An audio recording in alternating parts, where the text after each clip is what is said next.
آج کے میرے کالم کا عنوان ہے افواج اور میڈیا پر آزادی کی ذمہ داری ہے۔ یہ کالم نگار اخبار میں 12 اگست 2011 میں شائع ہوا۔ آج آپ کے لیے پیش خدمت ہے۔ آزادی، عزت اور مقام ایک حق ہے، اور یہ حق وہی حاصل کرنا چاہتے ہیں جو اپنے آپ کو اس حق کا حقدار سمجھتے ہیں، جبکہ حق بہت مشکل سے ملتا ہے، اور جو حقدار ہوتے ہیں وہ اپنے آپ کو حقدار ثابت کر کے رہتے ہیں، اور جو نہ کر سکے وہ یا تو واقعی حقدار نہیں ہوتے یا وہ بے انتہا احساس کمتری میں مبتلا ہوتے ہیں۔ احساس کمتری اس میں ہوتا ہے جو ذہنی طور پر آزاد نہیں ہوتے۔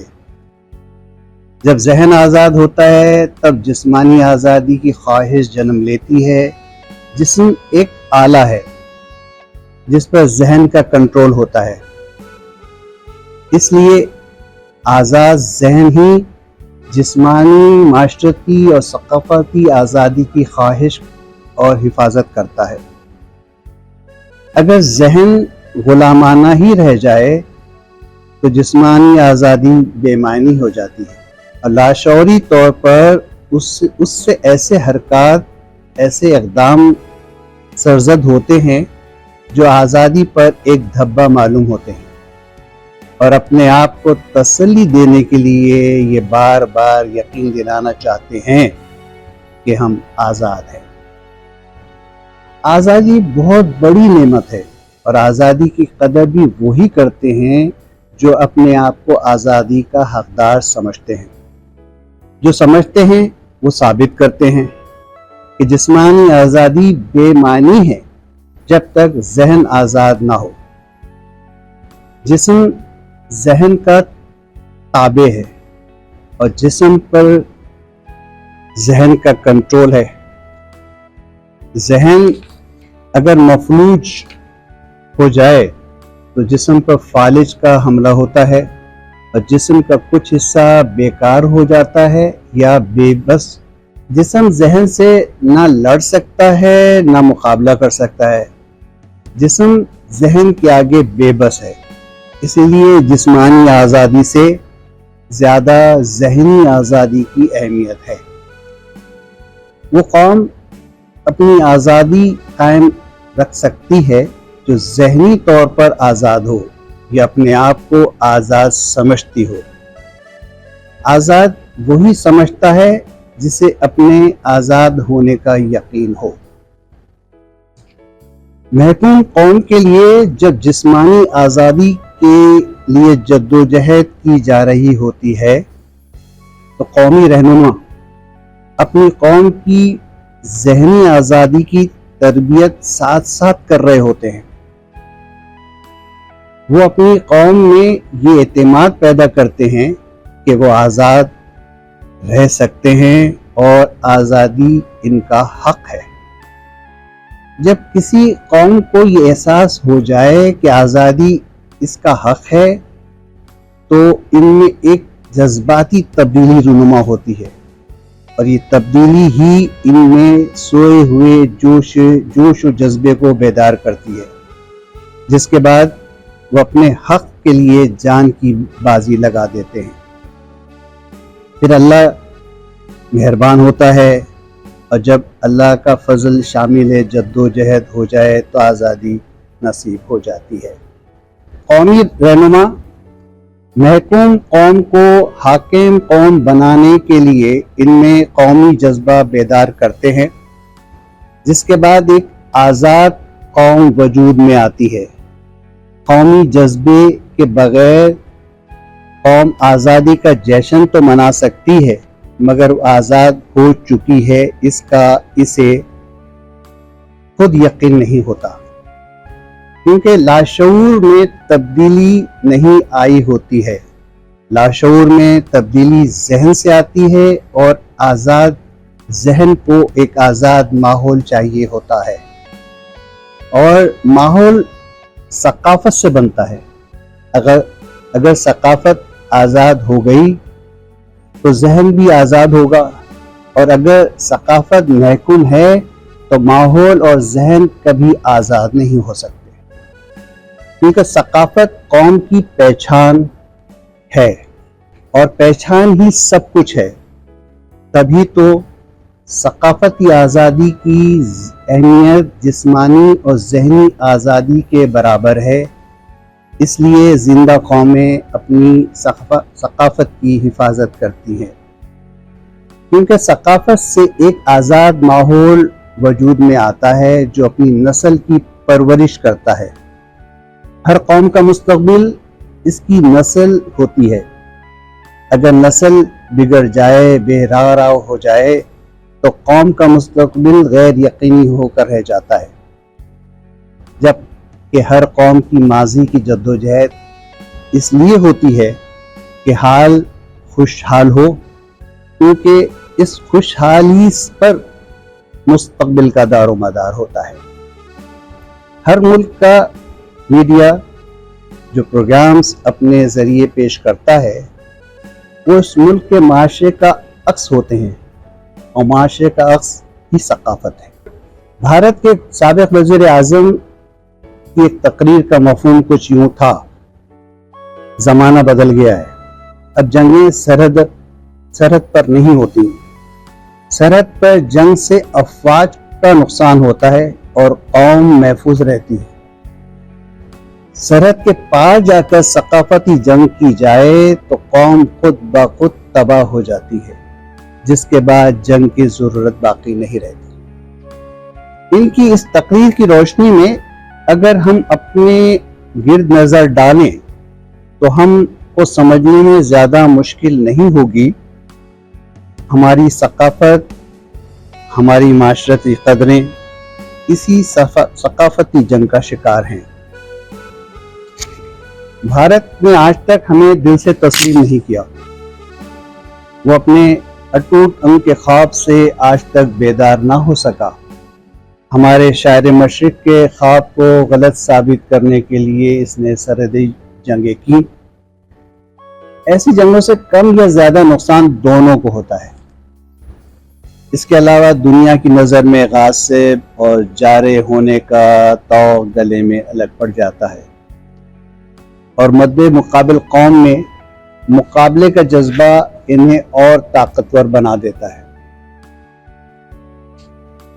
قدیم چین میں جس طرح وہاں کی قوم کو نشہ کا عادی بنا کر پوری قوم کو تباہ کرنا چاہا تھا، بالکل اسی طرح بھارت اپنے میڈیا کی مدد سے ہماری قوم کو صرف تباہ ہی نہیں، مکمل برباد بھی کر دینا چاہتا ہے۔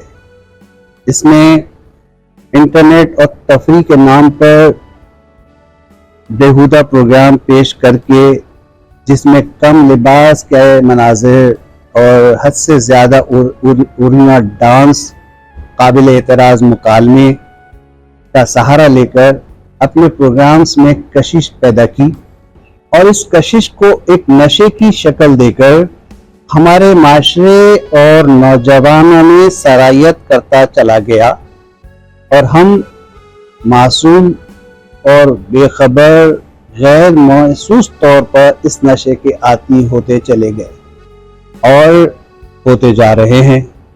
اب اس حد تک عادی ہو گئے ہیں کہ اب قابل علاج نہیں معلوم ہوتے۔ ذہن اب مکمل طور پر ان کی ثقافت کو اپنی ثقافت یا اپنی ثقافت سے بہتر سمجھنے لگا ہے، بلکہ آہستہ آہستہ اپنی پہچان کو بھولتا جا رہا ہے۔ بھارت کا میڈیا اپنی ملک کی فتح کے لیے اپنے حکمرانوں کی پالیسیوں کا کامیاب بنانے کے لیے رات دن مصروف عمل ہے۔ یہ بھی معلوم ہوا ہے کہ ہمارے ملک میں نظر آنے والے بھارت کے بہت سے ٹی وی چینلز بھارت میں نظر نہیں آتے۔ اس بات کا ثبوت ہے کہ ایسے گمراہ کرنے والے پروگرامز جن چینل سے نشر کرتا ہے وہ چینل صرف ہمارے لیے وقف ہے۔ حیرت ہے ہمارے حکمراں، ہماری صاحب اختیار شخصیات اور ذمہ دار جسے پمرا کہا جاتا ہے وہ کیوں غافل ہیں؟ اگر یہ غافل ہیں تو کم از کم ہمارے میڈیا سے وابستہ صاحب اختیار شخصیات اور چینل مالکان ہی ان کی سازش اور مفہوم کو سمجھیں اور انہیں ناکام کرنے کے لیے ٹھوس اقدام کریں۔ ابھی یوں لگتا ہے کہ جیسے ہم اپنی آزادی، اپنی پہچان، اپنی ثقافت کو داؤ پر لگائے ہوئے ہیں، جو ایک محب وطن اداروں کو زیب نہیں دیتا۔ ٹی وی چینلز بھارت کے پروگرام نشر کرنے کو اپنے لیے ایک اعزاز سمجھتے ہیں، قطع نظر اس کے اثرات کیا ہو رہے ہیں۔ ہمارے یہ مالکان بہت معصوم اور بھولے ہیں، انہیں یہ تک اندازہ نہیں ہوتا کہ بھارت اپنے مہنگے ترین پروگرامز ہمیں کیوں اتنی کم قیمت میں دے رہا ہے۔ وہ اس لیے دے رہا ہے کہ جو کام انہیں کرنے میں دقت پیش آ رہی تھی، ہماری میڈیا کے تعاون سے ان کا یہ کام آسان ہو رہا ہے اور انہیں اپنے مقصد میں کامیابی نہیں بلکہ فتح ہو رہی ہے۔ یوں ہمارا میڈیا ان کی مہم میں ان کا پارٹنر معلوم ہوتا ہے۔ ریڈیو اور ٹیلی ویژن کی اہمیت کا اندازہ اس سے لگایا جا سکتا ہے کہ جب کہیں بھی انقلاب آتا ہے یا بغاوت ہوتی ہے تو سب سے پہلے ٹیلی ویژن پر قبضہ حاصل کیا جاتا ہے، ریڈیو پہ قبضہ حاصل کیا جاتا ہے، اس کا کنٹرول حاصل کیا جاتا ہے، جس کے بعد پوری قوم قابو ہو جاتی ہے۔